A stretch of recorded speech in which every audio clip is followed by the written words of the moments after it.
Welcome to my mini blog. তো সেদিকে ঘুরতে ঘুরতে পৌঁছে গেছিলাম চন্দননগরের মিত্র ক্যাফে। এটা কিন্তু কলকাতারই মিত্র ক্যাফের একটি শাখা। বেশ সুন্দর, ঝকঝকে তকতকে জায়গাটা, আর ভেতরের অ্যাম্বিয়েন্সটা এত সুন্দর, দারুণ। আর পার্টিকুলারলি এই জায়গাটা এত সুন্দরভাবে ওরা সাজিয়েছে।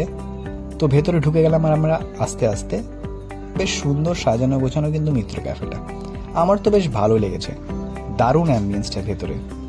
আর এই যে পার্টিকুলারলি এরা এত সুন্দর হ্যান্ডমেড ড্রয়িংগুলো সাজিয়ে রেখেছে, জাস্ট দারুণ লাগছিল আমার। তো চলে এলো আমাদের কাছে মেনু কার্ড। তো তোমরা পজ করে মেনু কার্ডটা দেখে নিতে পারো।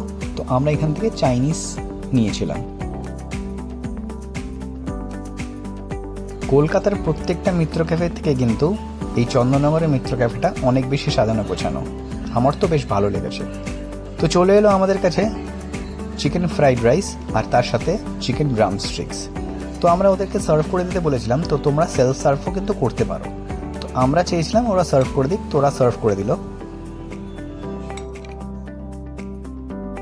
খাবারটা ওরা সার্ভ করে দিতেই আমি হালকা করে গ্রেভি নিয়ে রাইসের সাথে মেখে খেলাম। আমার কিন্তু খুব একটা ভালো লাগেনি, যেমন মোটামুটি মিত্র ক্যাফে হয় সেরকমই খেলাম। তো খাওয়া দাওয়ার পর আমরা বেরিয়ে পড়লাম ওখান থেকে। অ্যাম্বিয়েন্সটা কিন্তু আমার সত্যি দারুণ লেগেছে।